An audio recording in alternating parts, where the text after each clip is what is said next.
Лайк басқандан неге аясыздар? Саусақтарыңыз 10 тонна болса да бісміллә деп көтеріп, лайк басып бермейсіздер ме? Комментарий жазып. Бұл соғыс ұзаққа созылатын көрінеді. Қазақ үшін бұл тым жайлы хабар емес. Бірақ бізге соғыс тез аяқтап Ресей тас-талқан болса да, бірақ ұзаққа созылып Ресей саусағын қозғарлық шамасы да қалмай, айналасына зәбірін тигіз алмайтын, айналасына әмірін жүргіз алмайтын халге жетсе де пайдалы. Бірақ енді бұл соғыстың ұзаққа созылғанынан бір жаман нәтиже шығуы бек мүмкін. Ол батыстың ішкі жағында жік шығуы мүмкін. Ресейдің мынау мүдделі топтары ең соңғы мүмкіндіктерін пайдаланып, батыстағы мұнай газға тәуелді, немесе мұнай газ арқылы қырғын ақша жасап отырған олигархтарды сатып алуы мүмкін.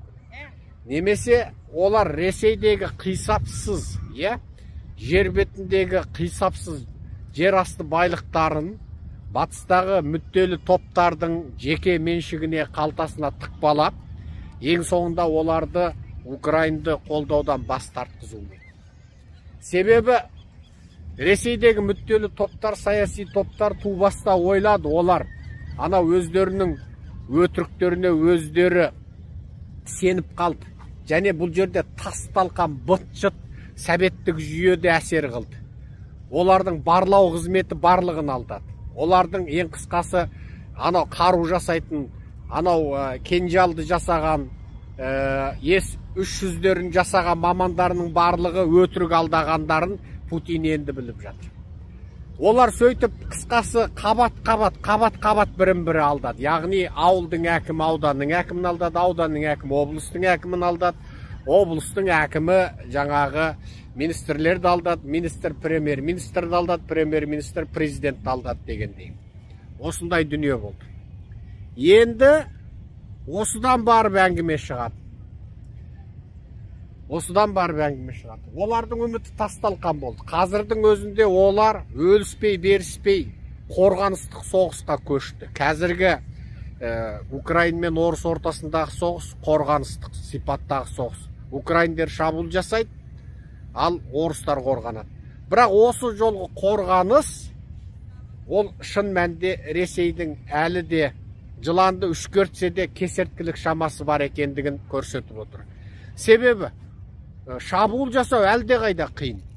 3 қабат қорғаныс жасап қойған. Жер әлемнің барлығына жарылғыш мина көміп қойған. Жер әлемнің барлығына. Және бетон, темірменен жаңағы қорғаныш тосалғы заттарды көп орнатып қойған. Пирамидалық үшбұрыш заттарды бүкіл жерге құйып тастаған. Танктер жүре алмайды, техникалар жүре алмайды. Техникалар, танктер, әскери техникалар жүру үшін жаңағы минаның бәрін атып жару керек. Сосын одан дәліз ашу керексің. Одан кейін барып, ол жерден сен оны атып жарып болған кезде сенің техниканың қай жерде жүретінін олар күні бұрын біліп болады деген сөз. Ал одан кейін жаңағындай кедергілер, жолға тосақтар қойылған, бетонмен, темірмен құйып тастаған, оның бәрін жару керексің, тегістеу керексің. Ең тиімді тәсіл көктен сол дронмен шабуылдау, одан басқа тиімді тәсіл болмайды. Сондықтан жер бетіндегі соғыстар жылжу өте қиын болып тұр. Дрондық шабуылдардан мынау Қара теңіздің әскери басқармасы тас-талқан болды. Бұл енді мамандар айтып жатыр, адамзат тарихындағы, соғыс тарихында қалатын, болашақта тіпті әскери жоғары оқу орындарындағы оқулыққа енгізілетін соғыс нәтижесі деп отыр. Бұл баға өте ірі баға. Яғни бұл соғыс тарихындағы ең керемет жетістік деп отыр. Енді қараңыздар, бұл жерде Ресейдің енді өздерінің айтуында лауазымды тұлғаларының бәленбай өлген. Ал шын мәнінде оның қаншауы ашық қызметтегі, қаншауы жасырын қызметтегі лауазымды тұлғалар оны ешкім білмейді.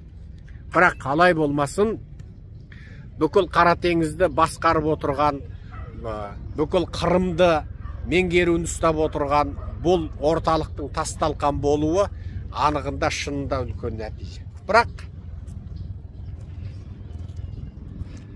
түн ұзарса түс көбейеді дейтін бір мақал бар еді. Соңғы кезде аударма арқылы жеткен. Бұл соғыстың ұзаққа созылуы Зеленскийге де ұнап тұрған жоқ. Зеленскийдің өзі соңғы кезде Біріккен Ұлттар Ұйымында жиналысқа келген кезде біреулердің арам пиғылдары бар деген сияқты мәніндегі әңгімені айтты. Енді шынында қиын. Шынында тек ұшақ аяқ астынан келе қалды да. Енді жарайды, сөзімізді жалғастырайық. Енді ары қарай біздің Қазекең не істейді? Біздің Қазекең енді сол алма піс аузыма төс деп тойын тойлап, Құдайға бәрін тапсырып қойып, қазақ жаңа Құдайдың пендесі сияқты емес, Құдай керісінше қазақтың тапсырмасын орындайтын сияқты да қазақтың ұғымында. Қазақтың ұғымында қазақ Құдайдың құлы емес, керісінше Құдай қазақтың құлы сияқты да, олар бәрін Құдайға тапсыра береді. Құдай олардың жаңағы сулығы, майлығы, малайы сияқты да. Өздері қарекет жасамайды да. Біздің қазақтар, біздің қазақтың санасында бір теріс бір діни наным орнап қалған. Бәрін Құдай орналастырады, өздерінің қатысы жоқ, бәрін Құдай, бәрін жасап қояды. Олардың ұғымында Құдайлық ұғым осындай. Енді өткенде біреулер мені сынап жатыр екен. Секең дұрыс айтпайды, Украин соғысы біткенде сол күні қазақ көтеріледі деді, біз ол соғыстың біткенін күтпейміз, ақ көк деген әңгіме айтып жатыр екен. Мәселе сол соғыс бітпей тұрып көтерілетін қазағың бар ма? Гап сонда тұр. Қазақтың қазіргі саяси сауаттылық деңгейі, оны сен көшеге шық десең шыға қоятын деңгейде ма? Жоқ. Қазақты шетінен апар бауыздап жатса да, мына шетінде тойын тойлап, туған күн тойлап отыра береді. Ал бұл қазақты енді сен қашан қозғайсың? Оған бір қозғалатын, оған бір түйін керек, оған бір себеп керек. Немесе тағы да газдың бағасы өсу керек. Немесе бензин мүлде табылмау керек. Немесе мүлде сатып алайын десе нан қалмау керек. Үйіне келгенде дастарханы тақыр таза болып отырса, жейтінге ауызға басарға нан тістем, нан таппай қалса, сол кезде көтеріледі. Машинасына құяйын десе, газ немесе бензин таппаса, сонда көтеріледі. Ал бұлайынан қазақтың әйтеу бүгін жейтін наны болса, бүгін жейтін наны болса, болды. Ол басын көтермейді қазақ. Қазіргі қазақ саяси арман мұрат үшін, немесе осыншама байлықпен, осыншама Құдай берген жер асты, жер үсті байлығымызбен біз неге мынандай боламыз деп ойлайтын қалды емес.